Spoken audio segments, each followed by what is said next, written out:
Well, we're kicking things off at Big Day Out Sydney. We're going live on Thursday 27th.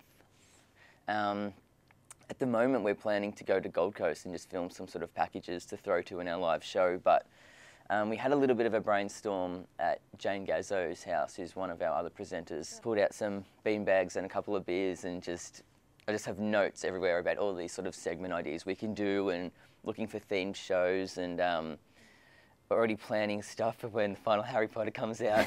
Everyone's like, can you please stop talking about this film? It's not relevant. We just have, I guess, lots. And really, for me, the big thing with this show is to keep it music-based, despite my love of Harry Potter trying to seep in. But so a lot of the segments and that we're planning, we're trying to, I guess, make things informative but entertaining at the same time. So little sort of 60-minute type exposés and things on the way. But and you mentioned Jane Gazzo, you also got Danny Clayton and Kyle Linehan working with you. Do you guys have a lot of creative control over what the segments are and what content there is? Yeah, like 100%. It's almost like it's put all on us in a scary sort of way. It's just go and make a show. Yeah, it's completely like 100% on us to bring our own things, write our own things, which sometimes can be difficult in that the four of us have very different ideas on what we think works, and sometimes, with like, not to say we butt heads, but sometimes somebody will pitch an idea to the group and there'll be just sort of crickets and tumbleweed and nobody wants to say that's not a good idea. I think the beauty of it is we can work in pairs if we want, we can work, three of us, we can all work together on certain things. There's no rules, and we've never been able to really do that before, and you really get this new dynamic.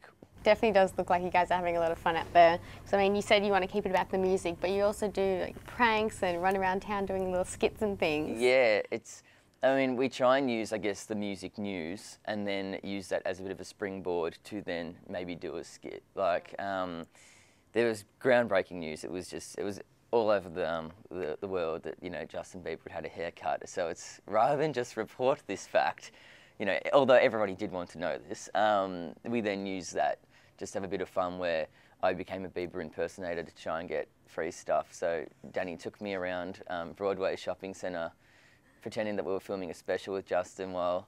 I did see that. Yeah. And that was your idea, your dream to dress up as Justin Bieber? It was actually my idea. We're sitting in a boardroom and it's like, what have I always wanted to do but never had an excuse to do it? And it's like, well, you can put me in a Bieber costume. And, you know, we've never done anything like that because we've never had a reason to, even though the reason we sort of do have now is a little bit iffy, you know, Justin had a haircut, but it was good fun. And with the show being live, I know that you guys use Facebook and Twitter and SMS and whatnot so that the viewers can interact. How do you feel about social media? Do you think that it's like getting too close to people, or you like the interaction with the viewers? I mean, I see both sides of it. I love that we have that sort of, it's so easy to talk to them and talk live with them, and I guess that adds an extra layer to the show, you know. At the same time, during the live shows, you might notice I never will pick up the laptop or the iPad or whatever. I don't like reading what they're saying. I find it's sort of just, I guess when I haven't done much live television, like other than Big Day Out last year, I've only done these 3 shows. And so it's, you know, you still want to get your performance down pat, and all these sort of outside external factors can really play on your mind, you know. Like, I get a hard time from short stat fans because I don't like them. And I often will come forward and say this. And to have a whole heap of like hate just flowing through can really impact on a different thing we're talking about, because it's still in my mind, and no one likes to be told that, you know, that you can go do this. Well, why don't we talk about this year's Big Day Out and what we can expect from the live show next Thursday?